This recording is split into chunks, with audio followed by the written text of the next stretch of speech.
परिंदा पिक्चर पाहिला परिंदा परिंदा पिक्चरची दुसरी स्टोरी म्हणजे परळी तू उसको मार आणि मागून त्याला पाठायचं तू उसको मार अगर उसने उसको नहीं मारा तो तू दोनों को मार डाल आतापर्यंत परळी मतदारसंघामध्ये 12-13 मर्डर झाले पॉलिटिकल इतर मर्डर मी म्हणत नाही मग ते म्हणलं ना मी बीड जिल्ह्याचे बाप व्हायला आले बीड जिल्ह्यामध्ये त्यांनी नंगानाच केला 2019 पासून मुंबईमध्ये गोपीनाथ मुंडे यांनीच तिथलं काय टोळी युद्ध संपवलं दी एंड केला पण टोळी युद्धाचा पण गावात नाही मग त्यांच्या तिथलं घरातलं टोळी युद्ध मात्र त्यांना संपवता आलं नाही आणि सगळ्यात जास्त मारलेले माणसं तर ते वंजारी समाजाचेच मारले आहेत संतोष देशमुख जर मराठा नसते तर हा विषय एवढा प्रखरपणे महाराष्ट्राच्या समोर मांडला असता का हे थोडं चाललं ना महादेव मुंडेचं प्रकरण काढलं होते गार झालं ते नंतर झालं मीच काढलं ना तुम्ही एवढे पॉवरफुल आहात म्हणजे तुम्ही पण एक आकाच आहात ना या प्रांताची आहे ना ह्या मतदारसंघाचा आका आहे पण मी चांगला आका आहे आका शब्द तुम्ही दिलात शब्द कुठून आला हे मी टीव्ही वरती ते जीन आणि ते हे पाहतो हे खरं तर ते काय चाललंय ना दाढी बिडी ते आपली सहज वाढवली आता थोडी वाढल्याच्या नंतर काळं करू परत 15 दिवसांनी पांढरं ठेवू रिलॅक्स पण दिसतंय रिलॅक्स तरी अजूनही रिलॅक्स नाही आता काल परवा 30 तास उभा होतो मी मच्छिंद्रनाथ गडावर काल सकाळी आलो 3 तास दिवसभर झोपलो रमजान ईद असल्यामुळं 4-2 मित्र मंडळीचे आहे त्यांच्याकडे गेलो तिरकोरमा वगैरे खाऊन आलो आवाज कमी आलाय अलीकडच्या काळात नाही आवाज नाही कमी आवाज देखील होत आवाज कमी होणारच नाही चल आपण इथं बसून मस्त की बोलूया ते जरा लाईट पेट लावतो अंडे घालून बसू का निवांत तुमच्या निवांत बसा कसंही बसा तुम्ही फक्त तुमचा कॅमेरा हाय हो हो रोल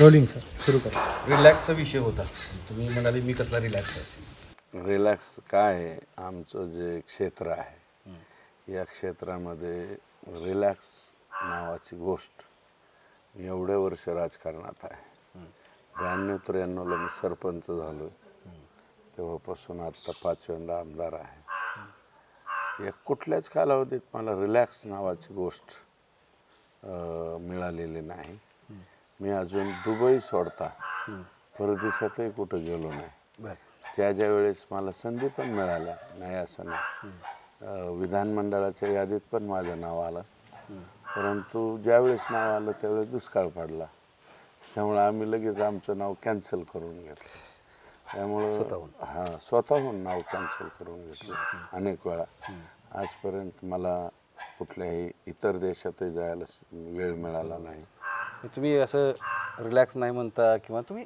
हे तुमचं करिअरच आहे म्हणजे हे क्षेत्रच तसं आहे क्षेत्रच तसं त्या क्षेत्रावर तुम्ही असं ताकदवान मजबूत पण आहात घाबरतच नाही म्हणतात नाही घाबरायचं कशामुळं कोणाला घाबरायचं जगामध्ये कोणालाच घाबरायचं नाही कधीच घाबरायचं नाही आणि आपण तेवढं मजबूत असल्यावर घाबरायचं काय कारण तुम्ही 1994 पासून राजकारण इथलं बघताय 97ला 93-94 हां तुम्ही प्रत्यक्ष जिल्हा परिषदेतून सुरुवात 97ला केली हो 97 तेव्हापासून ते अगोदर सरपंच होतो ना हा ते सांगतो त्या अगोदर पण जिल्ह्यातला विषय हो आता अलीकडे ही जी काही परिस्थिती निर्माण झालेली आहे कशी झाली आहे तुम्हाला माहिती आहे तुम्हीच या सगळ्या परिस्थितीचं विवेचन सगळ्या महाराष्ट्राला करून दिलं आणि महाराष्ट्र हळहळला महाराष्ट्र तापला महाराष्ट्र संतापला हे तेव्हा तसंच होतं का हे अलीकडे झालं हे काय मुंडे साहेबांचं असं राजकारण नव्हतं बर परंतु दुर्दैव म्हणावं लागेल त्यांच्या कालावधीत काही घटना घडल्या परंतु त्याला त्यांचा हे नव्हता म्हणजे होकार नव्हता बर संगीत दिघोळे प्रकरण असेल किशोर फडचं प्रकरण असेल परंतु ते स्वतः त्याच्यामध्ये बिलकुल जबाबदार नव्हते किंवा त्यांना हे असं काही पटतही नव्हतं परंतु कोण जे व्यक्ती मी नाव घेणार नाही पण ते व्यक्ती मात्र त्याला जबाबदार होत गेलं आणि आता अगदी कालच्या बापू आंधळे असेल किंवा आता संतोष देशमुख असेल ह्याला आता नंतर तर मग ह्यांची गरजच राहिली नाही. ह्यांचे हावले दवलेच एवढे मोठाले झाले की ते जिल्ह्याचे बाप म्हणायला लागले आपल्या स्वतःला. मग जिल्ह्याचे बाप म्हणण्याच्या नादातच हे उत्कृत्य करून बसलेत ना. आतापर्यंत परळी मतदारसंघामध्ये 12-13 मर्डर झाले पॉलिटिकल. इतर मर्डर मी म्हणत नाही. बाकीचे मर्डर ते कोणी भावाच्या उचलून डोक्यात दगड घातला, चुलत भावाने घातला, कोणत्या मेहण्याचा घातला. काही वेळा काय होतं की अनैतिक प्रकरणातून होतात, कोणाच्या प्रॉपर्टी वेगवेगळे कारण. ते कारणाचे मर्डर मी सांगत नाही. बर हे जे मर्डर झालेले आहेत दिघोळेपासून ते बापू आंधळेपर्यंत, कालचा सरपंच अतिशय तरुण सरपंच बापू आंधळे, एवढूसा पोरगा त्याच्या गावामध्ये बऱ्यापैकी जम बसला होता. गोळीबारात मर्डर. बरोबर. त्याच्यामध्ये बाजू जी आहे आता ह्याचा महादेव मुंडेचा अजून आरोपी सापडायला तयार नाही. बरं उघड आहे आरोपी उघड आहेत. हे सगळं बदललेलं आहे. याच्या मुळाशी कोण आहे असा एक प्रश्न साहजिकच. मुळाशी उघड आहे. मी जे बोललेलो आहे म्हणजे तुम्ही केवळ फक्त पॉलिटिकल असा किंवा परळी, मग परळीतच होत आहेत ना. पण बीड जिल्ह्यात हे बघा, एक बीड मध्ये शिवाजी वाघ हत्या प्रकरण घडलं. बरोबर. तिथून राजकारणाला क्रांती मिळाली. गोपीनाथराव मुंडे साहेबांना सुरेश नवले त्यावेळेचे आमदार झाले. गोपीनाथराव मुंडे साहेबांनी ते हत्या प्रकरण उचलून धरलं. त्या हत्या प्रकरणाशी क्षीरसागर कुटुंबाचा संबंध जोडला आणि गोपीनाथराव मुंडे साहेबांनी हे केलं, ट्विस्ट केला, मोर्चा काढला. त्यावेळेसचा बीड जिल्ह्यातला सगळ्यात मोठा मोर्चा निघाला. आणि त्याच्यानंतर, कारण गोपीनाथराव त्याच्या आधी मी बीड जिल्ह्याचं नेतृत्व करायला ट्राय करत नव्हते असं नाही. ते मुंडे आप्पा होते, सदाशिव आप्पा मुंडे, भारतीय जनता पार्टीचं कमळ. सदाशिव मुंडे आप्पांचा प्रचार करायला गोपीनाथराव का अगोदर फिरत नव्हते का? सगळ्या जिल्ह्यात फिरत होते, परंतु समाज मान्यता किंवा लोक मान्यता त्यांना तोपर्यंत नव्हती. शिवाजी वाघ हत्या प्रकरण घडलं बीड जिल्ह्यामध्ये फार, तर त्या राजकारणाची कलाटणी मिळाली आणि मुंडे साहेबांना लोक मान्यता मिळाली. आपण वर शिफ्ट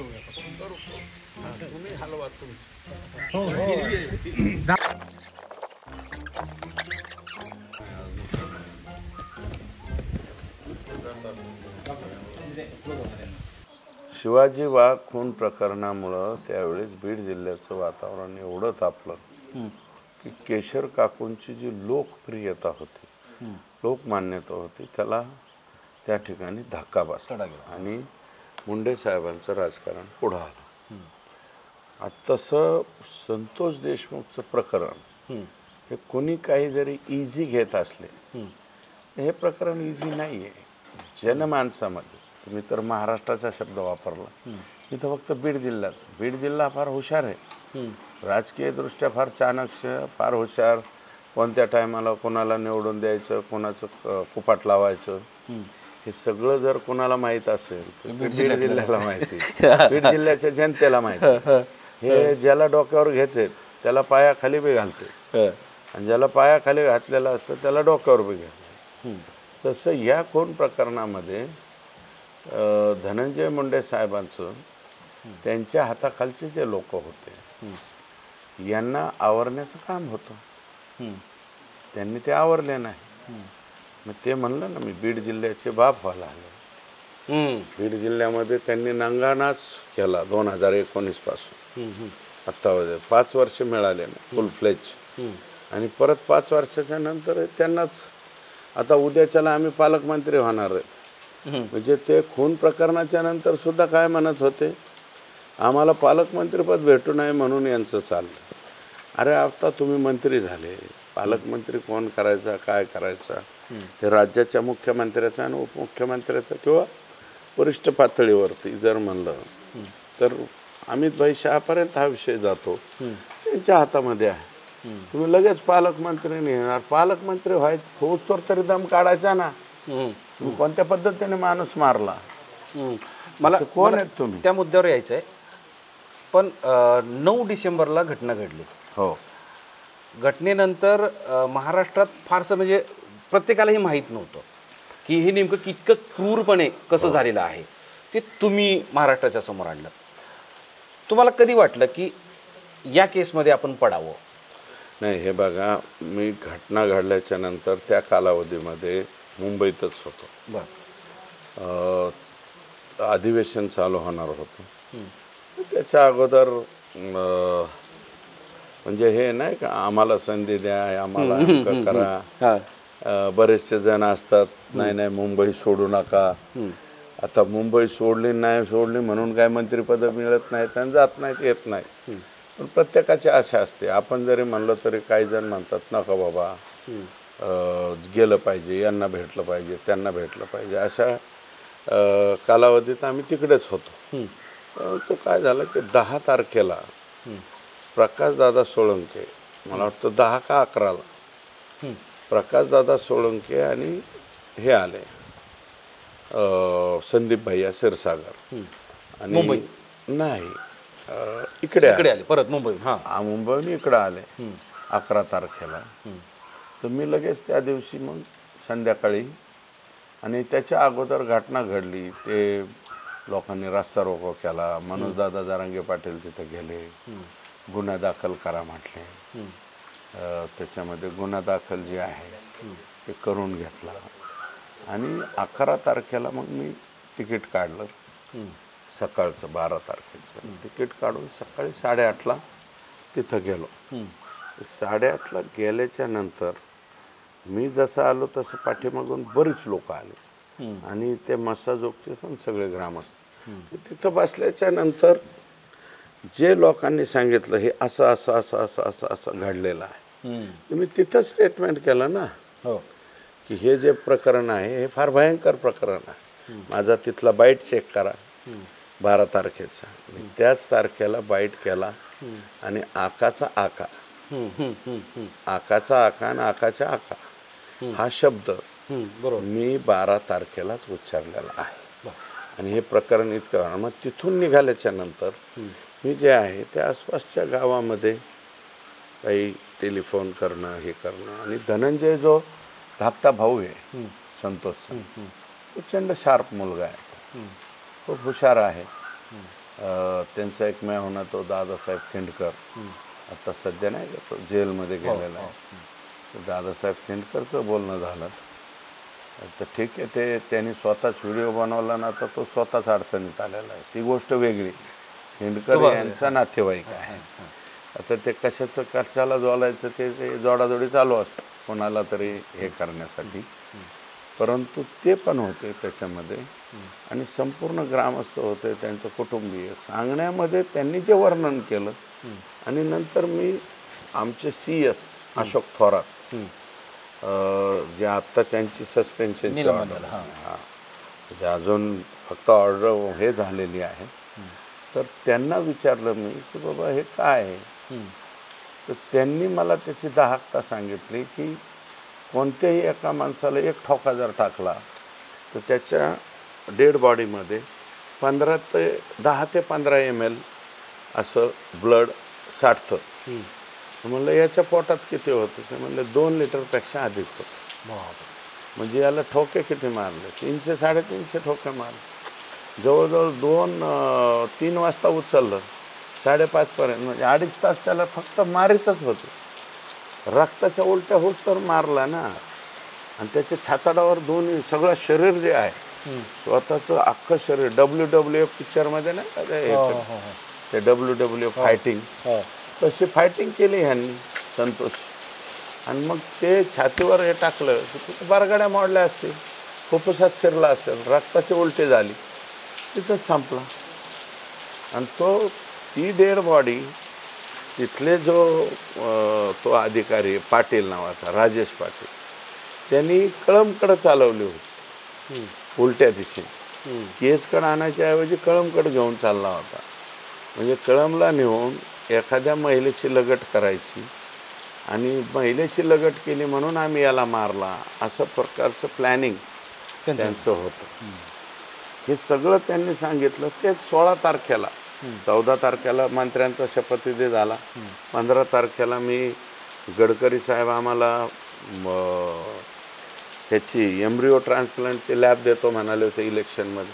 त्यांना भेटायला 15 तारखेला दिल्लीला गेलो आणि 16 तारखेला सभागृहामध्ये मी हकीकत मांडली. हे अशा पद्धती. आणि मला वाटतं चार्जशीट दाखल झाल्याच्या नंतर जे फोटो बाहेर आले ते जसेच्या तसे आलेत ना. बरोबर. तुम्ही जे मी जे वर्णन केलं ते जसंच्या तसं नाही. हे करताना तुम्हाला धमकी येईल किंवा भीती नाही वाटली का? कारण काय आहे की तुम्ही ज्या सरकारमध्ये आहात त्याच्यामध्ये राष्ट्रवादी आहे. हो. राष्ट्रवादी आणि भाजप शिवसेना असं तिघांचं असताना याच्यामध्ये आका आका आका आका असं तुम्ही सगळ्या आकाचं नाव म्हणजे आकाचं संबोधन केलं, आकाचं नाव सांगितलं होतं. तर असं वाटलं नाही का की बाबा एक तर आता मंत्रिपद आपल्याला मिळण्याची अपेक्षा आहे, तुम्हाला म्हणजे तुम्हाला मिळण्याची अपेक्षा होती? नाही, मंत्रिपदाचा विषय संपलेला. नाही, हा तो झाला. म्हणजे त्याच्या पुढे जो विचार तुम्ही केला होता ना, 14 तारखेला सगळ्या 40 लोकांचं मंत्रिमंडळ झालेलं होतं. मंत्रिपदाचा आणि ह्याचा विषयच नाही.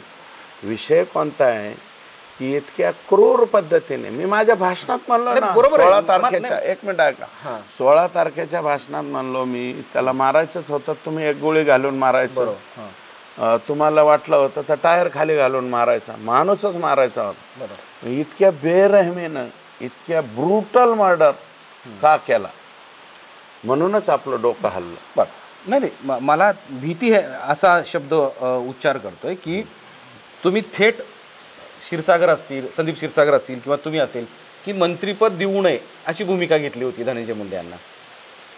नाही, आम्ही भूमिका अगोदर म्हणजे हे झाल्याच्या नंतर, घडल्याच्या नंतर मधला जो 3 दिवसाचा 4 दिवसाचा काळ होता, 3 दिवसाचा पिरियड होता, त्याच्यामध्ये संदीप क्षीरसागर बिचारा तो विरोधी पक्षाचा आहे ना, ते दुसऱ्यांदा आमदार झाले, त्यांच्याबद्दलचा प्रश्न नाही. पण आम्ही ते आता काय आहे की प्रकाशदादा सोळंके त्यांच्या पक्षाच्या वतीने प्रयत्न करत होते. अजितदादांनाही मी स्वतः जाऊन भेटलो होतो. बाबा आमच्या इकडनं, तर ते म्हणले तिकडनं त्यांना भेटायला यांना. मी म्हणलं बाबा आमच्या इकडून कोणाला का भेटायना, परंतु इकडून प्रकाशदादाला करता आलं तर करा. प्रकाशदादांना केलं तरी चालेल, परंतु ही घटना जी आहे ही जास्तीचं तुम्ही जे म्हणतो ना 12 तारखेला मग 1 दिवस शिल्लक राहिला होता ना. 1 दिवसामध्ये काय सांगलं, 12 तारखेपर्यंत त्याचा फैलाव ज्या पद्धतीने लोकांच्यापर्यंत जायला पाहिजे होता तो गेला नव्हता. खरे गरम झाले लोक कुठं, तुम्ही 16 तारखेला मी जे वर्णन केलं, बरोबर, कारण त्याचं वर्णन आमच्या पातळीवर ज्यांना सांगायचं त्यांना आम्ही सांगितलं होतं की यांना मंत्रिपद दिलं तर ते धोक्याचं आहे. कारण यांच्या लोकांनी हे उद्योग केलेला आहे, सरळ उद्योग केलेला आहे, यांना मंत्रिपद देऊ नये असं आमच्या पार्टीच्या लोकांना. पण हे म्हणताना युतीमध्ये काही जरी मतभेद होतील, तुम्ही भाजपचे राष्ट्रवादीच्या एका आमदारावर मंत्री होणाऱ्यावर तुम्ही थेट हल्लाबोल करताय, तर याचा परिणाम हा युतीवर होणार नाही असा काही विचार? नाही, ते तसला विचार आपण नाही. तसं काही तुम्हाला प्रेशर वगैरे नाही? प्रेशर बी नाही आणि विचार केला नाही. आणि मला माझे लीडर जे आहे राज्याचे मुख्यमंत्री मला जर काही म्हणालेच नाही तर मी कसं काय कोणाचा, बाकी इतर कोणाचा दबाव माझ्यावरती असण्याचा संबंध नाही. माझ्यावरती दबाव कोणाचा येऊ शकतो, माझे जे लीडर आहे राज्याचे मुख्यमंत्री त्यांचं, पण माझे मुख्यमंत्री मला काहीच म्हणाले नाही. उलट माझ्या मुख्यमंत्र्यांनी मी जे 16 तारखेचं माझं भाषण काढा आणि मुख्यमंत्र्यांच्या आश्वासनं काढा. मी जे म्हणलंय, कारण मी माझ्या भाषणामध्ये म्हणलंय की 302चा गुन्हा दाखल झाला पाहिजे, त्याच्यामध्ये मोका लागला पाहिजे. माझ्या मुख्यमंत्र्यांनी 302 लावला, मोका लावला, खंडणीचा गुन्हा लावला, सगळेच गुन्हे लावले, अॅट्रॉसिटी लावली, सगळेचे सगळे गुन्हे माझ्या मुख्यमंत्र्यांनी लावले. आणि त्याच्यामध्ये लोक कोण आहेत ते SITला तपास दिल्याच्या नंतर आता काही लोक समजा ते वाल्मिक कराड अटक व्हायला 31 तारखेपर्यंत वाट पाहिली, 31 तारखेपर्यंत सापडला नाही. हे बघा, पळून कुठपर्यंत पळत असते माणसं. आणि तोपर्यंत वाटत नव्हतं, जोपर्यंत वाल्मिक कराड अटक होत नव्हते किंवा आका अटक होत नव्हता तोपर्यंत लोकांना वाटायचं की नाही नाही ह्याला वाचवलं जाईल, अमकं केलं जाईल, तमकं केलं जाईल. पण तसं काही झालं नाही. आणि या मर्डरची, या खुनाचा मूळ उद्देश हा खंडनीय आणि तपासामध्ये सुद्धा तेच पुढं आलं. या सगळ्या प्रक्रियेमध्ये पुढं राजकारण आणि त्यात जातीय राजकारण खूप वाढलं. हो, मग आता हे ज्यांनी हे केलंय यांच्याकडं काय आहे, मोठ्या प्रमाणावरती हे कुठपर्यंत चाललं, म्हणजे चार्जशीट दाखल करेपर्यंत, चार्जशीट दाखल पर्यंत याला जातीय रंग देण्यात आला. आमच्या जातीचे आहेत म्हणून असं करतात, आमके असेच. आणि हे कोण पिकवतं? यांची जी सोशल मीडिया आहे फार स्ट्रॉंग आहे. यांच्याकडं अनेक माणसं आहे, भारतात आहे आणि भारताच्या बाहेर बी आहे. ते बाहेरच्या बाहेरून पोस्ट टाकायच्या म्हणजे इथे गुन्हे दाखल झाले नाही पाहिजे, अशा पण काही आयडिया आहेत ना. त्या काळात आणखी एक असा विषय होता की जर सुरेश धस यांनी संतोष देशमुख जर मराठा नसते तर हा विषय एवढा प्रखरपणे महाराष्ट्राच्या समोर मांडला असता का, हे तुम्हाला सांगतो. आणि त्यावर काय विश्वास ठेवायचा अशी चर्चा होती. हे थोडं चाललं ना. महादेव मुंडेचं प्रकरण काढलं होते, गार झालं. ते नंतर झालं, मीच काढलं ना. हां, पण ते खूप उशिरा झालं. उशिरा म्हणजे सापडलं ना मला ते. हां, महादेव मुंडेचं प्रकरण तोपर्यंत मला माहीत नव्हतं. मी ज्यावेळेस सर्च करीत गेलो, एक रात्रभर असा बसलो होतो मी, ऑनलाईन FIR चेक करत होतो. आणि त्या FIR चेक करण्यामध्ये मला तो सापडला महादेव मुंडे. आणि आत्ता 16 महिने झाले महादेव मुंडेच्या मर्डरला, अजूनच सापडलं नाही. आमचे नवीन SP आलेत, इतके कर्तृत्वाने आहेत की दर 4 दिवसालाच अधिकारी बदलतात, तपासी अधिकारी. आणि कसं काय महादेव मुंडेचा तपास लागेल आणि कोणाचा तपास द्यायचा? तिथला DYSP त्याच्याकडनं काढून घ्यायचा, तिथल्या ॲडिशनल SPला ताप द्यायचा नाही, LCBला दिला त्याच्याकडनं तपास काढून घ्यायचा, 4 दिवसात 5 दिवसात काढून घ्यायचा. आता गेवराईचा DYSP, ते DYSPकडं 9 पोलीस स्टेशन, 2 तालुके, त्याला म्हणायचे तिकडं जाऊन तपास कर. ते गेलं सिखमध्ये. सिख का काय राजा म्हणतात, गेलं सिखमध्ये निघून. मग त्याच्याकडून काढून आता आणखी कोणाकडे दिलं काय माहिती, SP साहेबांना. आणि मर्डर 3 दिवस 3 सलग घटना घडल्या. पुजारी म्हणजे गुरव समाजाचा एक व्यक्ती आहे नाथरा गावचा, जो पुजारी आहे वैद्यनाथ मंदिराचा, त्याचं टंगडं मोडलं, हात मोडले ज्या लोकांनी. हे 18 तारखेची घटना. 19 तारखेला सातभाई नावाचा वंजारी समाजाचा पोरगा आहे, शहादेव सातभाई, त्याचे टंगडे मोडले, हात मोडला. फिर्याद घेऊन गेले. हे फिर्याद अजिबात घेतली गेली नाही परळी पोलीस स्टेशन. आणि ते अधिकारी आमच्या SPने अजून हलवले नाही, अजून तिथंच आहे. पण तुम्ही ज्या आणि 20 तारखेला महादेव मुंडेचा मर्डर झाला. जे 18 तारखेला पुजारीचा टंगडे तोडतात, त्याच्यानंतर 19 तारखेला सातभाईचे टंगडे तोडतात. हेच लोक असणार 20 तारखेच्या मर्डरमध्ये. बाहेरचे कोणते? महादेव मुंडेचा मर्डर का केला? एकदम गरीब माणूस होता, काही संबंध. 38 वर्षाचा पोरगा आहे महादेव मुंडे. तर महाराष्ट्रात कोणाला माहीत पण नव्हतं, परळीच्या बाहेर पण ते गेलं नसेल मॅटर, माहीतच नाही. त्याचं C फायनल का B फायनल करायला निघाले होते. ज्या तीव्रतेनं तुम्ही संतोष देशमुख हत्या प्रकरण परत लावून धरलेले आहेत, त्यातून शिक्षा होईपर्यंत तुम्ही पाठपुरावा करतात. पण महादेव मुंडेच्या प्रकरणाबद्दल तेवढंच गेलो मी. महादेव मुंडेच्या निवासस्थानी जाऊन भेटून आलो. महादेव मुंडेचे ज्या मिसेस आहे हो तुम्ही जाऊन त्यांना भेटून आलो, त्यांच्या कुटुंबियाला भेटून आलो.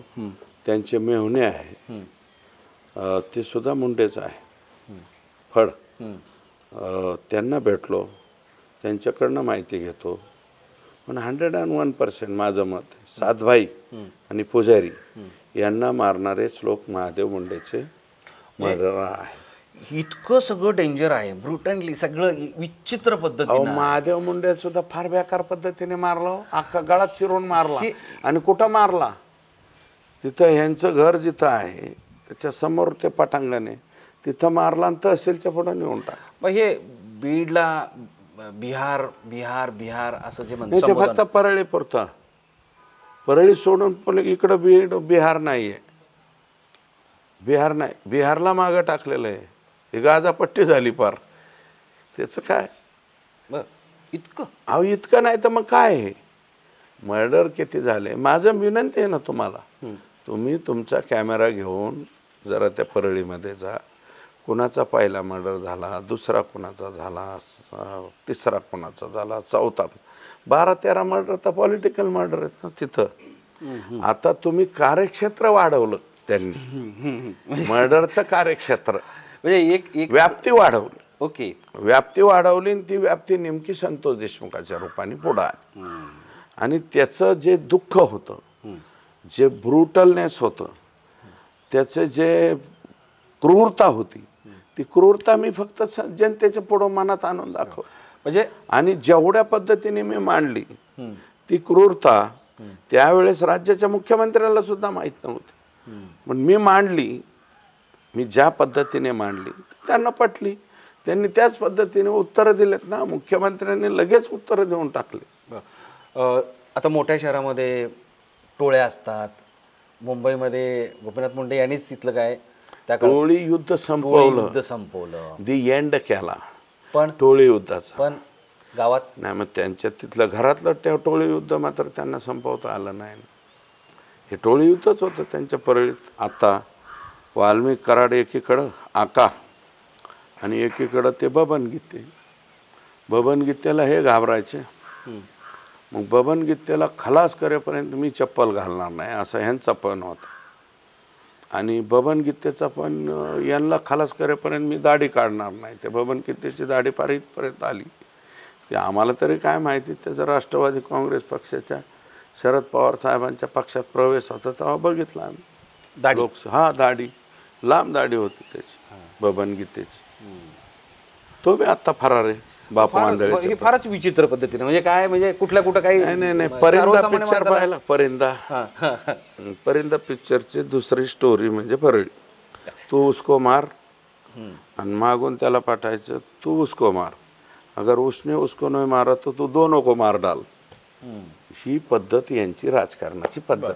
ते तेवढ्या पुरतं होतं का? आता तुम्ही म्हणता असं म्हणाले की परळी कार्यक्षेत्र हळूहळू विस्तार वाढवला, म्हणजे अंबाजोगाई पुढे केज पर्यंत आले, आता मांजरसुंब्यापर्यंत आले समजा. आलतेच माझ्या पाठवतो तालुक्यापर्यंत आलताना तुमच्यापर्यंत आले. तसं त्यांच्या ह्या विस्ताराची भीती तुम्हालाही वाटत होती का?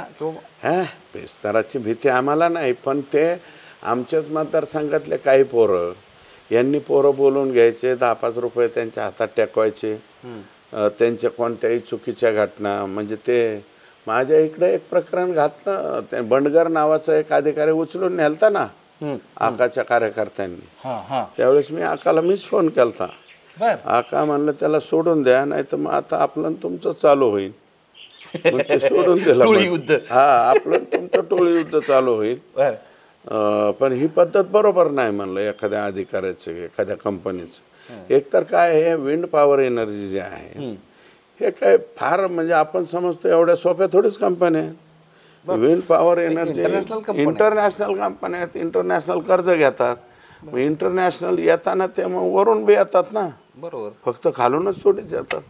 मग ते जोपर्यंत तुमचं सहन झालं, ते आवादाची कंपनी आहे, ह्या कंपनी अगोदर एक FIR केलेला आहे ना यांच्याच विरोधात, ह्या टोळीवाल्यांच्या, यांच्या विरोधात केला. पण जाऊ द्या कुठंतरी मिट्ट राहू द्या म्हणून 2 कोटीच्या खंडणीला सुद्धा ही आवादा कंपनी हो म्हणली होती ना. म्हणजे खंडणी घ्यायची, खंडणी नाही, तुमच्या कंपनीचा कार्यक्रम करो, खलास करो, हे मारायला पाठवले. असा एक विषय तुम्ही महाराष्ट्रासमोर आणला पाहिजे असं मला वाटतं की हे खलास करेंगे, नाहीतर दे नाही तर झोक्यांगा नाही साला असलंय. दिलेले जी कोणी असेल, दिलेले देणारे हात, हो, ते पण शोधले पाहिजे असं वाटत नाही का तुम्हाला या काळात? म्हणजे घाबरून दिलेले बरेचसे लोक आहेत ना, कानावरती आहेत. नेकनूर पोलीस स्टेशनला काही गुन्हे दाखल केलेले, याच्यात मी म्हणलं होतं ना, आगंतुक मुळाबरोबर सोटमुळं घ्या, म्हणजे सोटमुळाबरोबर आगंतुक मुळं घ्या. पण तो काय होईल पुढं आम्ही थोडंसं कायदेशीर सल्ला सुद्धा घेतला याच्यामध्ये. फार आगंतुक मुळं गोळा करण्याच्या नादात ही केस प्रॉब्लेममध्ये जाऊ नये म्हणून मग खालचे सोडून देऊ आगंतुक मुळं, बरं का. आगंतुक मुळं अजून बरेच आहेत ना, मदत करणारे हात, हे ते अजून बरेच आहेत. पण ते आरोपी वाढवण्याच्या नादात मुख्य केसच प्रॉब्लेम, म्हणजे ह्यांना त्यांचे रोल जर फाईंड नाही झाले तर उद्याच्याला त्यांच्या जामीन होणार आणि त्यांच्याबरोबर यांच्या जामीन होणार. म्हणून आम्ही आणि देशमुख कुटुंबीय आणि यातले कायदेशीर तज्ज्ञ हे सगळे बोलून आम्ही काही बाबतीमध्ये ब्रेक लावला आहे, हे सुद्धा मान्य करतो आम्ही. म्हणजे या तपासामध्ये कुठल्या अडचणी येऊ नये किंवा ह्या सगळ्या गोष्टी नाही, ह्यांना त्याचा फायदा होऊ नये. मुख्य हे जे कलाकार आहेत ज्यांनी हे कृत्य केलंय, आका आणि त्यांचे हे त्याच आकावर येतोय. महाराष्ट्राला आतापर्यंत आक्का माहित होती. आका शब्द तुम्ही दिलात म्हणजे 2000 शेवटी 25च्या उंबरट्यावर, म्हणजे 2025 मध्ये महाराष्ट्राला तुम्ही आका शब्द दिलात. आका बरोबर आकाचा आका दिलात आणि एकदा असे म्हणाले की आकाचा आक्का पण म्हणालात. हे जे शब्द कुठून आला? हे मी टी व्हीवरती ते जीन आणि ते हे पाहतो. हे खरं तर ते मुस्लिम धर्मियाचं ते हे आहे, ते टी व्हीवरती होतं. आणि तो मोठा लोट आका व्हायचा असा आणि तो वरून आका व्हायचा, आका बोल मेरे आका क्या होना. मग तो आका त्याला सांगायचं इसको खलास करो, याचं आमकं करो. हे टी व्हीवर पाहिलेलं होतं मी आणि ते माझ्या पक्का ध्यानात राहील. मी लहानपणी किंवा कॉलेज जीवनामध्ये ते टी व्हीवरती पाहिलं होतं आणि तो आका माझ्या लक्षात राहिला होता की आकाने ऑर्डर सोडायची आणि त्या त्या जीननी इम्प्लिमेंट करायचं आणि त्याच्यावरनं माझ्या ते क्लिक माझं झालं. आणि मी 12 तारखेला मला वाटतं ज्यावेळेस संतोष देशमुखांच्या घरी मी भेटायला गेलो, तिथून उठलो आणि बाईट जी दिली तिथंच बाईट दिली का पोलीस स्टेशन ह्याच्या समोर दिली केज, तिथं माझ्याकडनं हा शब्द वापरला गेला, आका आणि आकाचा आका.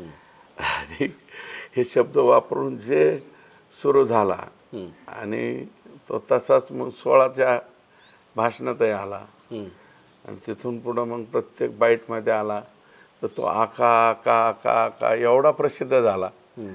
तर मग प्रत्येकजण ते शब्दच वापरायला लागला ना, आका. आणि असे बरेच आका आहेत बरं का. हे आका काही कशाचे धंदे करतात, हे लोक व्याजाचे धंदे करतात, कोणी कशाचे करतात आणि सामान्य माणसाला त्रास देतात. आणि तो आका जो आहे तो तशाच प्रवृत्तीचा होता आणि त्याचा जीन, मग त्या आकाची ऑर्डर तो ऐकायचा. मग ती जी कहाणी माझ्या डोक्यात बसली होती त्या कहाणीपासून आका हा शब्द आला. पण मग वाल्मिकला तुम्ही आका म्हणले, आका म्हणण्यात चूक झाली का? त्याला खरं तर तो जीनच म्हणायला हवं होतं. नाही, जीन नाही, हे जीन हे खालचे झाले, आका झाला तो. म्हणजे डबल आकाचा आका एक होता का? आकाचा आका वरचा वापरला. हा आहे का त्या स्टोरी? आहे. आकाचा आका बी आहे आणि जीन पण आहे. मग हे जीनचे हे लोक झाले ना, हे वापरणारे, खालचे वापरणारे. हे पोरांना काय, अहो 5-5, 7-7 पत्र्याची घरं आहेत ह्या पोरांची. हे तो डॉक्टर आहे एक तिथं, काहीतरी मुकादम म्हणतात त्याला. त्या डॉक्टरनी हे पोरं तयार केले असे डेंजर केज तालुक्यामध्ये. हा मुकादम आहे, मुकादमाला हा पैसे द्यायचा व्याजाने. डॉक्टर वायभाषे का काय, वायभाषे, त्यांनी व्याजाने पैसे द्यायचे. आणि ह्या मस्साजोगच्या बाजूला एक शेत आहे, त्या शेताच्या तिथं आणून मुकादम मारायचे. आणि सगळ्यात जास्त मारलेले माणसं तर ते वंजारी समाजाचेच मारले ह्यांनी अगोदर. म्हणजे भरपूर मारायचे. आणि मग 20 लाख रुपये दे, 25 लाख, मग ह्यांना कमिशन द्यायचं त्यातलं. हे नादाला लावले सुदर्शन घोले हे पोर. हळूहळू कोणाचा तरी ट्रॅक्टर वडून आण, कोणाचा, ह्यांच्या हिमती वाढत गेल्या. आणि मग ह्या अशामध्ये हे अशा जीनचे शोधातच असायचे ना आमचे आका. मग त्यांना भेटले विष्णू चाटेच्या माध्यमातून. मग पोरं वापरून घ्यायला कुठं पाठवायचे तर मग आवादा कंपनीवर पाठव. ते आवादा कंपनीवर पाठवले, तिथल्या दलिताच्या पोराला मारलं. त्या दलिताच्या पोराने संतोष देशमुखला फोन केला. संतोष देशमुख गावचा सरपंच आपल्या गावातल्या पोराला मारलं म्हणून तिथं गेला. तो फक्त मागं सारखा किंवा धाकाबुक्की केली असेल म्हणून तो एखादी चापट बी आणली असेल. बरं. त्याचं गाव होतं ना, सरपंचाचं गाव. मग त्याला तिथं ते काय म्हणले, त्याला भोंगळा करून मारू, आपल्या गावरान भाषेत नागडा करून मारू. मग माझं म्हणणं होतं की 3 वाजता तुम्ही उचललं होतं ना संतोषला, त्याला नागडा करून मारायचं, त्याची इज्जत घालवायची, व्हिडिओ काढायचा आणि सोडून द्यायचं. हा, नागडच करून मारते असा मारायचा होता का? इतका मारण्याची गरज होती का? आकाने सांगितलं काय की आपल्या आडवा जो येईल त्याला आडवं करा.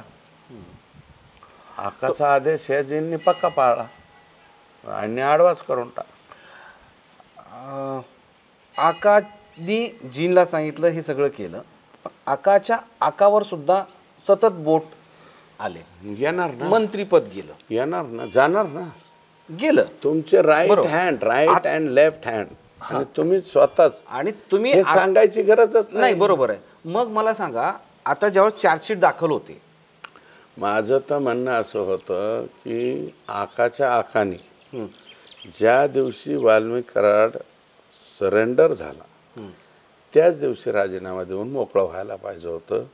हे जे म्हणजे संतापाची लाट महाराष्ट्रामध्ये आली त्या तारखेला वाल्मिक अ पासून झेड पर्यंत A to Z Dhananjay Munde होते. ओके. म्हणून सगळ्या लोकांचा रोष कुणावर आहे? धनंजय मुंडेवर. स्वाभाविक. मग तुम्ही वेळ का लावला? वाट पाहायची. जो मुख्यमंत्र्यांनी मला जी माहिती अंदर की बात, मुख्यमंत्र्यांनी सांगितलं तुम्ही सकाळपर्यंत राजीनामा द्या, अन्यथा 10 वाजेच्या नंतर मी तुमचं नाव वगळल्याचं कळवी राज्यपालाला. इथपर्यंतची पाळी तुम्ही का आणली?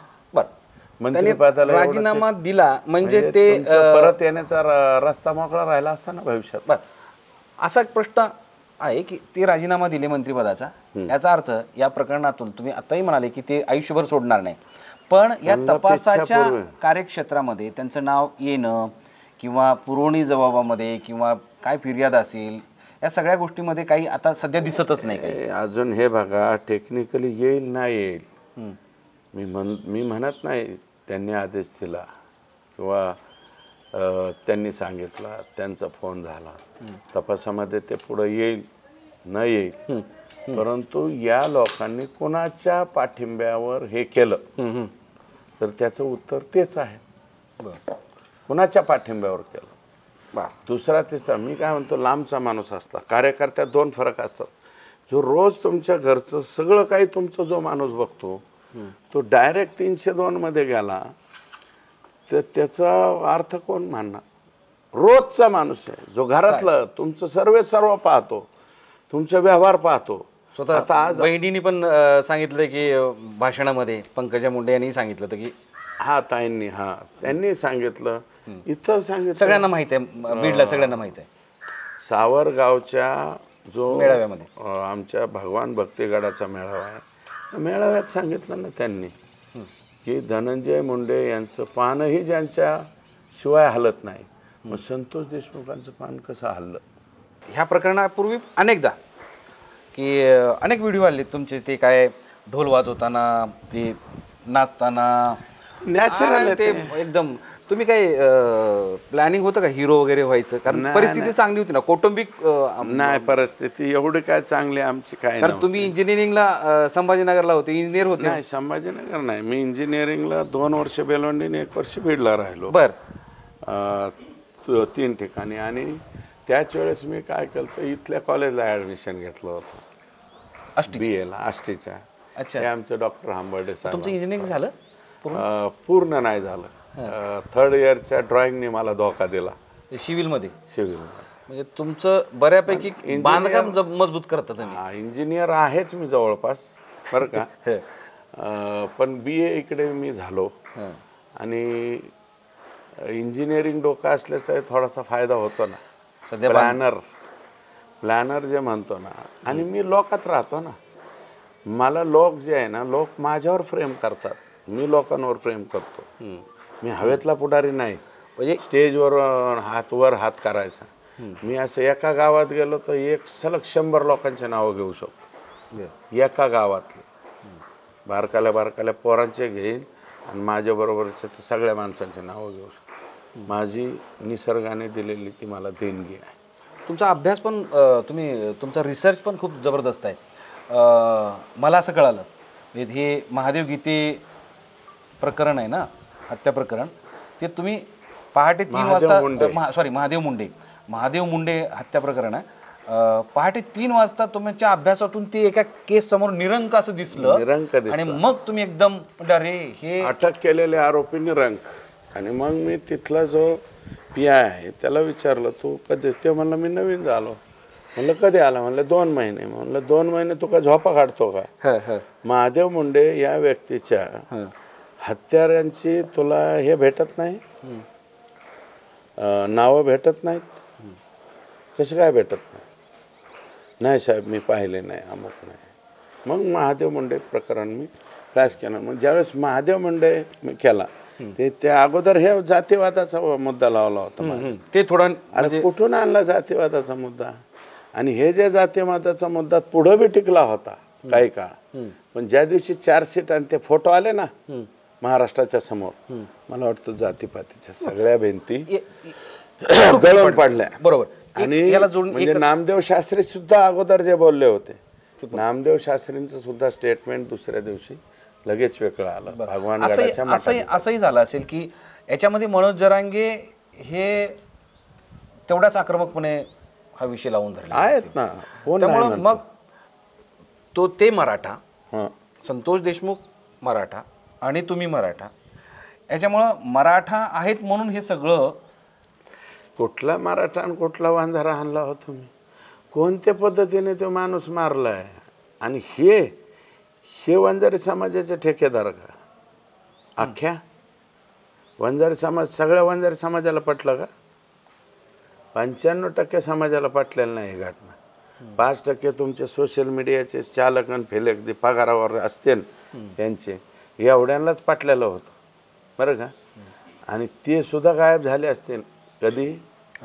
ज्या दिवशी फोटो आले ना. अरे तुम्ही मरायला लागलेल्या माणसाच्या तोंडावर लघवी करता म्हणजे तुम्ही माणसं आहेत काय? कशाची जात आणि कशाचं काय आलं? जात नाही पात नाही, हे यांच्या सोशल मीडियाने तयार केलेलं भूत. तुमचे मुंडे घराण्याशी संबंध पहिल्यांदा कधी आला आणि त्यावेळेसचे 2 मुंडे तुम्ही अनुभवले, त्यांच्यासोबत तुम्ही काम केलेले आहेत? ते मुंडे आणि हे मुंडे 97ला हा जो संपर्क आला तो साहेबराव दरेकर नाना आणि माझे वडील मग त्यांच्याबरोबर जात होते. तर मुंडे साहेबाच्या बरोबर पंडित अण्णाचे सुद्धा त्यांची भेट झाली आणि थोडीशी पंडित अण्णाची आणि त्यांची दोघांची मैत्री झाली. आणि मुंडे साहेब राज्याचे उपमुख्यमंत्री होते. मुंडे साहेब उपमुख्यमंत्री असल्यामुळे मग नंतर मी उपाध्यक्ष झाल्याच्या नंतर हळूहळू तुम्ही आता सांगितलं त्यांच्या संपर्कात आलो. आणि ते दोघांच्या बाबतीमध्ये जर म्हणलं तर या वृत्तीचं मला काही जाणवलं नाही. ते दोघांच्या बरोबर मी काम केलं, परंतु पुढच्या पिढीमध्ये मी काय पंकजाताईंचं माझं आजही जमत नाही, परंतु त्या आहेत ना चुकीच्या गोष्टीला पाठबळ देतात असं मला काही वाटत नाही. म्हणजे चुकीच्या म्हणजे विध्वंसक प्रवृत्तीला त्या देत नाही. माग 5 वर्ष त्या पालकमंत्री होत्या, त्यावेळेस हे कुणी काही कुटाने बहादर जे असे असतात ना खाली गुंडाळ फांडाळ संडाळ, यांना फोन करायचा, यांना हे करायचं, यांना पाठिंबा त्यांनी काही दिला नाही. पण पाठिंबा हे जास्त दिला गेला तो वाल्मिकांना करा डायरेक्ट जे लोकांच्या मध्ये गेला ना. म्हणजे धनंजय मुंडे तसे मला तर वाटतं 19च्या नंतर बहुतांशी अलिप्तच झाले मतदारसंघापासून. फक्त हेलिकॉप्टरने यायचं, नाथऱ्याला जायचं, नाथऱ्याहून आल्याच्या नंतर अण्णा सांगेल तेवढं कामं करायचे, सह्या हाणायच्या कैसे चल रहा है ना, बहुत अच्छा चल रहा है. म्हणजे त्या दोन मुंडेंची या दोन मुंडेची तुलना करताना नाही, एक हे जे आहेत धनंजय मुंडे साहेब बरं का, यांनी असल्या गोष्टीला पाठिंबा दिलेला आहे. कोणत्या? या विध्वंसक प्रवृत्तीला. मी विध्वंसकला आता मी म्हणतो ना, आज पंकजाताईचं आणि माझं जमत नाही. कोणत्या गोष्टीमुळं? कालच्या विधानसभेच्या नंतर निकालाच्या दिवशीच मी डिक्लेअर केला, अजून त्यांचं आणि माझं काय बोलणं नाही. अच्छा, बोलणं नाही. आणि एक विषयावरती मी पत्र लिहिणार आहे. म्हणजे ते काय माझं काम नाही, सार्वजनिक स्वरूपाचं आहे. पशुसंवर्धन त्यांच्याकडं आहे म्हणून, आमचा दुधाचा धंद्याचा तालुका आहे म्हणून पत्र देणार आहे. दिलं तर वा, ते काय मला वैयक्तिक नाही, सार्वजनिक पत्र देणार आहे. त्यांनी केलं तर ठीक, नाही केलं. पण अण्णा एवढ्या टोकाला का आले? बोलणार नाही कारण लोकसभा निवडणुकीमध्ये सुद्धा तुम्ही लोकसभा निवडणुकीत आम्ही जीव वातून काम केलं. आम्ही असं तसं काम नाही केलं. 32,236 काय मताची लीड दिली ना आम्ही आमच्या मतदारसंघात. आमचं काय चुकलं? मग तुमचे कार्यकर्ते विधानसभेला डायरेक्ट शिट्टीचं काम कसं काय कर? आताही जे शिट्टीवाले पाडलेले त्यांना कारखान्याची परवानगी हे ते कुठून येते आम्हाला कळत नाही का? जे लोकसभेला ज्यांनी घराच्या बाहेर निघाले नाही, विधानसभेला ह्यांचे कार्यकर्ते त्यांचं काम कसं काय करतात? बोळ्यान दूध पित होतो आम्ही. आम्हाला राजकारण कळत नाही. काल परवा राजकारणात आलो काय? असं कुठं राजकारण जमत असतं का? ठीक आहे, आम्ही इमानदारीने केलं. आमची बेईमानी दाखवा. इथं बेईमानी.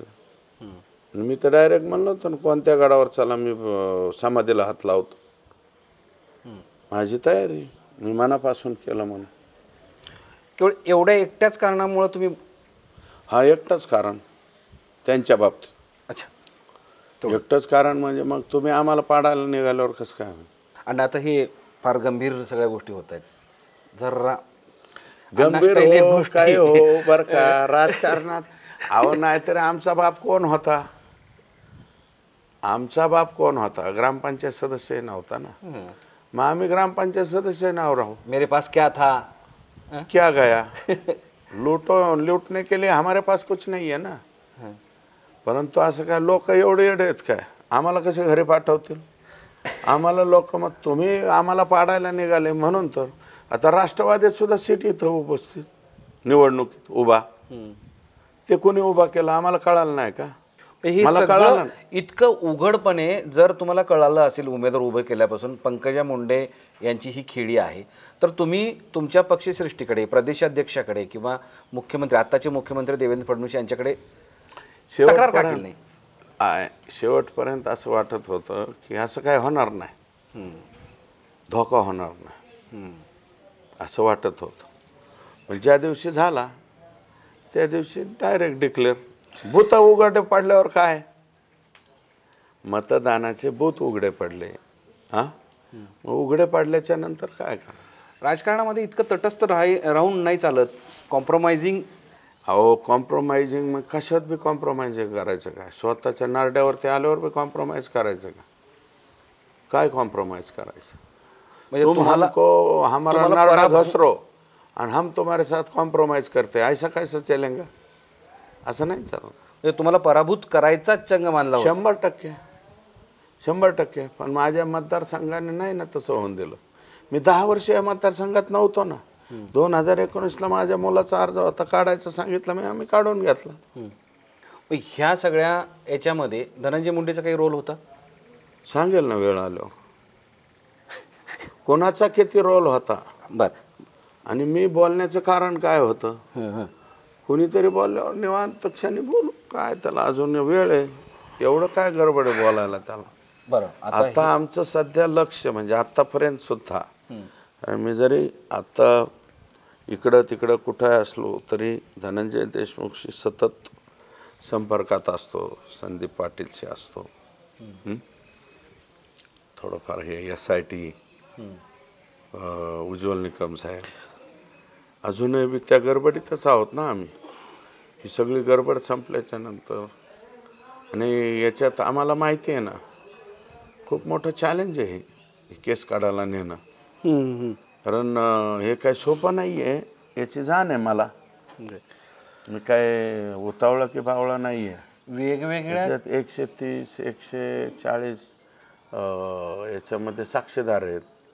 ते साक्षीदार टिकवणं, ते कडापर्यंत नेणं, सगळं चॅलेंजिंग गोष्ट आहे. हे फार चॅलेंजिंग आणि तितक्याच गंभीरतेनं हे सगळं करावं लागणार आहे. हो, कारण यांचे रोल डिफाईन. या सगळ्या परिस्थितीमध्ये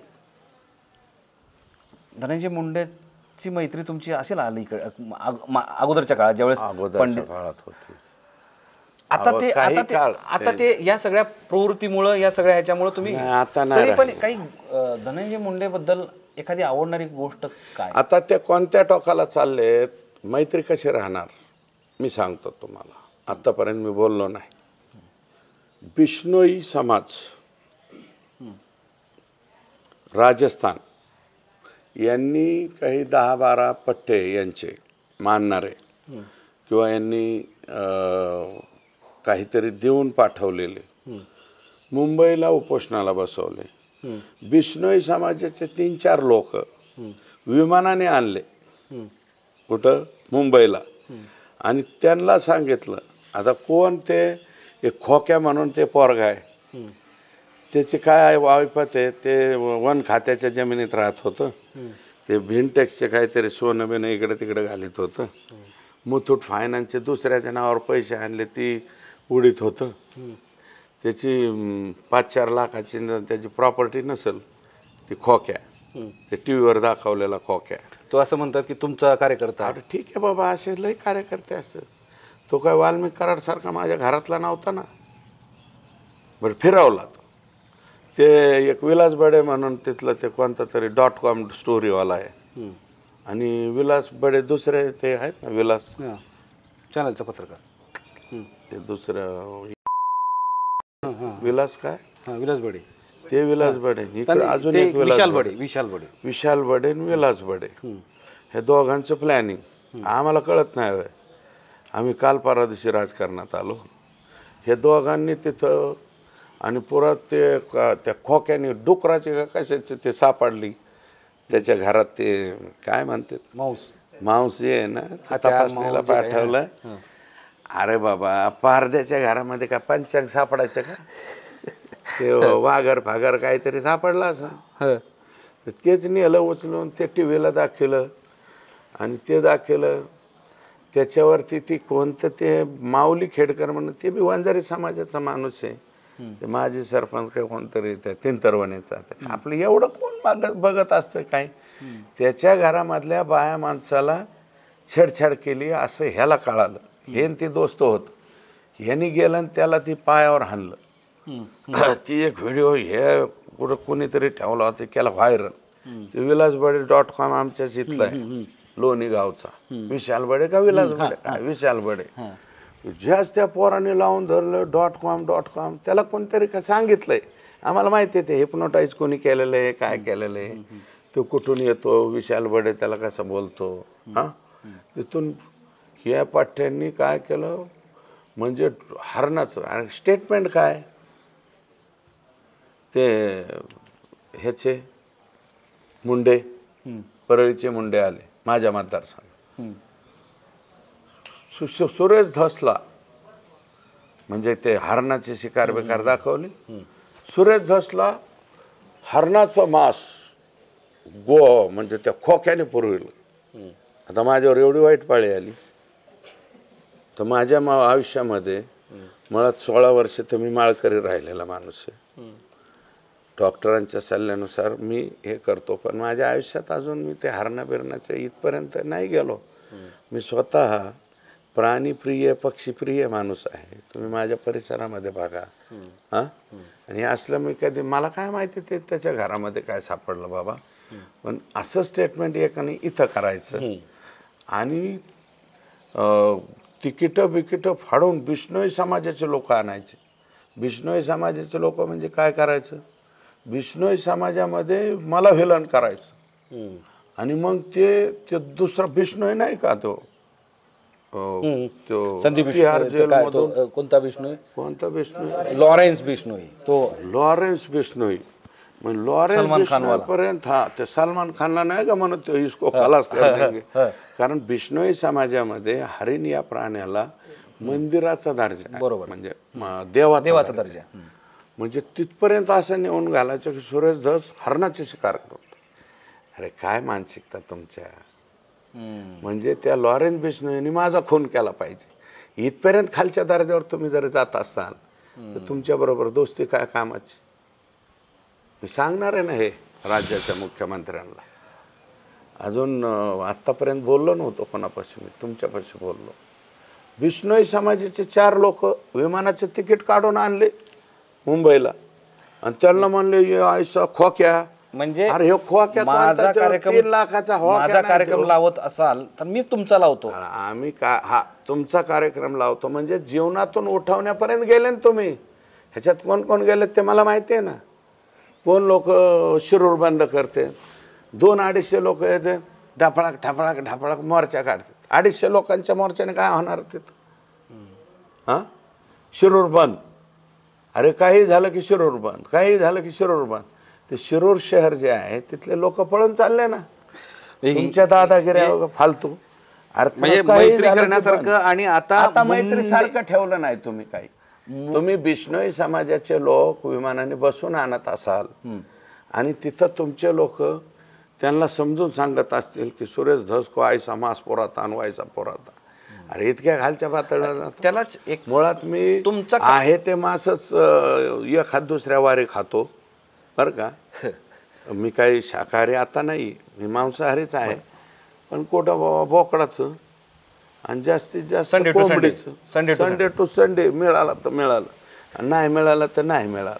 आणि त्याचा फारसा इंटरेस्ट नसतो. सोमवार बुधवार गुरुवार तर खात बी नाही, चतुर्थीला खात नाही, एकादशीला खात नाही. मग हे आणि हे म्हणजे ही जी मेंटॅलिटी गेली बरोबर ही कोणाची आणि तिथं माणसं कोणाचे होते मला माहित नाही. म्हणजे विलास बडे कोणाचे विलास काय ते हा जे कोणी असेल दोन्ही विलास बडेच आहेत काय नव्हते. विशाल आणि विलास ते कोणता असतं त्यांचं जे कोणता हा यांचं .com आहे एका पट्ट्याचं. अरे त्या पोऱ्याचं वय जेवढं आहे तेवढ्या कालावधीत मी पदावर आहे त्याच्यापेक्षा जास्त. ह्या दोघांचं बी विशालचे विलास आणि विशालचे. त्यांना वाटतं आम्हाला जे कळतं ते जगात कोणाला कळत नाही. अरे तुम्ही कोणाच्या सांगण्यावर करता काय करता आम्हाला कळत नाही का. आणि तुम्ही आमचे खून करायला निघाले का. आमचे खून केल्यावर तुम्ही राहता. तुम्ही हा विषय तुम्ही खोक्याचा विषय आणला म्हणून एक एक एक एक प्रश्न विचारतो एखादा दुसरा की तुमचा कार्यकर्ता होता असं तुम्ही म्हणताय. होता कार्यकर्ता होता ना हे म्हणतो कसा होता. अरे बाबा चांगला होता कार्यकर्ता म्हणून. 1 मिनिट ऐका. 3,83,000 मतदानाचा मतदारसंघ आहे हा. हे कार्यकर्ते पकडायचे म्हणलं तर खोक्या माझा 1000 कार्यकर्ते असेल तर 999च्या नंतरचा आहे खोक्या. आणि मधल्या कालावधीत तो माझ्या बी विरोधात गेलता. त्याच्यावर 2दा 300-700 गुन्हे मी दाखल करायला लावले. ते चुकला होता. मी स्वतः गुन्हे दाखल करायला लावले. ह्याच्यावर गुन्हे दाखल करा म्हणलं. कारण हे डोंगरकेने गावात चुकीचं वागले होते. ते कुठले इंदोरचे काय कुठले पहिलवानले काय ते आणि जमिनीचा वाद होता तिथल्या स्थानिक लोकांचा. येवले कंपनीचे आमचेच लोक आहेत ते. हे बाजूचे आमचे आणि हे बी बाजूचे आमचे. मी काय कोणाची बाजू घेत नाही. ते सगळे येवले जे एवढे आडनावाचे लोक आहेत. डोंगरकेने गाव जे आहे खोक्यामुळं तुम्ही बॅकफुटवर आलात असं वाटतं. काय बॅकफुट आलं नाही काही नाही. ते सगळे माझ्या मतदारसंघाला खोक्या माहिती बोक्या माहिती सगळंच माहिती. आणि त्या खोक्याला कोणी ते 2 पोलीस आले त्याच्या आयला ती चहा पाजला का जीव घातलं. ते बी गेले 2. काय अहो तो खोक्या म्हणजे सगळा मिळून एवढूसा खोक्या आहे. राळ्या एवढा खोक्या तुम्ही थाळ्या एवढा केला. हा बरं करू द्या. कशासाठी केला ते दाखवायचं हरण. त्यांनी केलेल्या कृती गंभीरच होत्या. हरणाचं जे दाखवलं ना ते चुकीचं दाखवलं. ते डुकरं फिकरं आमच्या हे सगळं मॅनिप्युलेट आहे असं म्हणायचं. अहो ती मॅनिप्युलेटमेंट चालत आहे ना दुसरे चालनातच कोणी. आणि हेच संध्याकाळचं ते कोणतं लहान मुद्दे घ्यायला हेच .com चालवायला हेच 250 लोकांचा मोर्चा काढायला हेच. आम्हाला कळत नाही कोण मोर्चे काढतंय कोण कुठं जातंय. परळीला कोण जातंय मुंबईला कोण जातंय माघारी कोण येतंय. आणि लगेच आम सभेमध्ये ऐसा करेंगे, बंद करेंगे. बापाची पेंड बंद करेंगे काय? तुम्ही आता नडणार. अहो मी नडलेलोच आहे. आता पुढं आणखी आका कवर नडणार हयात आहे तोपर्यंत. घाबरायचं काय कारण नाही. बाकीचे लोक आहेत ना, मतं दिलेत ना मला लोकांनी. 1,41,40,000 मतं आहेत मला. आणि नोटा सहित सगळे आत आहेत. तुम्ही एवढे पॉवरफुल आहात म्हणजे तुम्ही पण एक आकाच आहात ना या प्रांताची. आहे ना, ह्या मतदारसंघाचा आका आहे, पण मी चांगला आका आहे. एक शेवटचा प्रश्न विचारतो आणि थांबतो. धडा आणि घडा, तुम्ही धड्याचा उल्लेख केलात. लोक घड्याचा विचार करतात. घडा मीन्स घडा भरला. हो. असा किती जणांचा घडा भरलेला आहे आणि नाही, किती जणांना धडा मिळणार आहे? आता बिश्नोई समाजाचे लोक आणून लॉरेन्स बिश्नोईनी अमक्या माणसाचा मर्डर केला पाहिजे इथपर्यंत मानसिकता ते ठेवतात. त्यांचा गाडा भरलाच म्हणायचा. नाही, हे फार गाडा राहील का? गंभीर बाब गंभीर आहे. आहे. म्हणजे हे माझ्या लक्षात आले नाही बाब. अजून मी मुख्यमंत्र्यांना बोललो नाही. मी पहिल्यांदा तुमच्याजवळ बोलतो. म्हणजे लॉरेन्स तिकीट देऊन लॉरेन्स बिश्नोई आणि .com वाला आहे तिथं, दुसरा कोणीच नाही. लगेच बडे मुद्द्यामध्ये म्हणजे म्हणजे केवळ तुमची बदनामी नाही. मग इथून माहिती पुरवायची नाही अण्णा हे बघा, म्हणजे केवळ तुमची बदनामी नाही, तुम्हाला बॅकफुटवर आणण्यासाठी नाही, तर थेट तुमचा खून करण्यापर्यंत. खून करण्याचा प्रयत्न आहे. म्हणजे त्या चिंकारा प्रकरण आहे ना सलमान खानचं, अजूनही बी ते लॉरेन्स बिश्नोई म्हणतो ना कधी मध्ये, मैं इसको खलास कर दूंगा. हां, मग तसं बिश्नोई समाजाचे लोक आणायचे. तिथं खोक्या नाही दाखवायचा, तिथेही टी व्हीवरचा खोक्या दाखवायचा. आणि खोक्या सुरेश धस मटण लिहायच्यात आहे. अरे काय कुठलं मटण? मी हाय ते मटण चिकन आणि हेच खायला मला का खाणं व्हाय ना, तर मी आता फार हरणाचं मटण खायला निघालो का? काय पद्धत नाही. तुम्हाला भीती वाटते? आणि त्याची काय मला भीती नाही वाटत. काही सुरक्षेची मागणी केली? नाही, मी मागणी नाही केली. कारण लॉरेन्स बिश्नोई नाही, मला सुरक्षा दिली असं कळतंय. आपले सन्माननीय SP आहेत, त्यांनी कुठलं तरी घाटकोपर का कुठला पोलीस एक दिला आहे असं कळतंय मला. तो काय माझ्यापर्यंत आला नाही, पण तो आला की मी लगेच त्याला पत्र देणार आहे. मला तुझी सुरक्षा नको काय नको, SP ला देणार आहे मी. आणि हे काय एक दिवस जायचंच आहे ना. सुरक्षा असली आणि कुठं काय असली त्याने काय फरक पडत असतो. परंतु विघ्न संतोषी मंडळी बरोबर ठेवायची, भांगार लोक कामाला लावायचे, त्यांना पैसे पुरवायचे. बिश्नोई समाजाच्या माणसाची तिकीटं काढायचे. ह्यांनी माणसाचे मर्डर होत असतात का? काय पद्धत चाललेली राजकारणाची.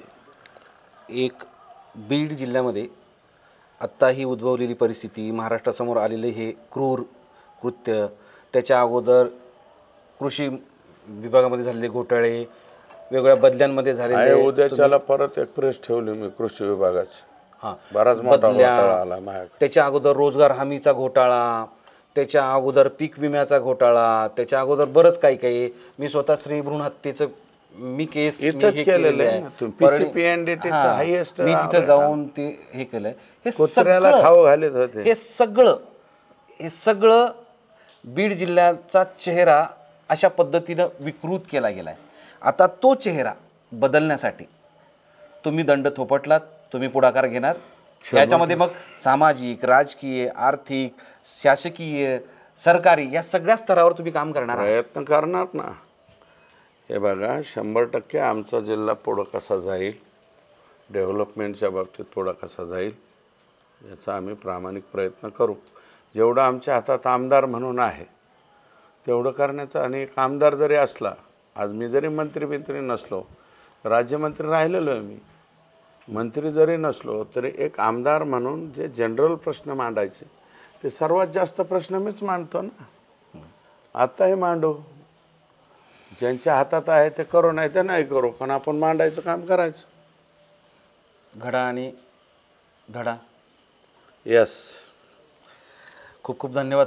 आणि तुम्ही इतका वेळ दिलात आम्हाला आणि गप्पा मारल्यात. हो, आणखी पुढं काही राहिलेल्या मुद्द्यावर पुढं करूयात, भविष्यात करू. आपण आता इथेच थांबूयात. ओके.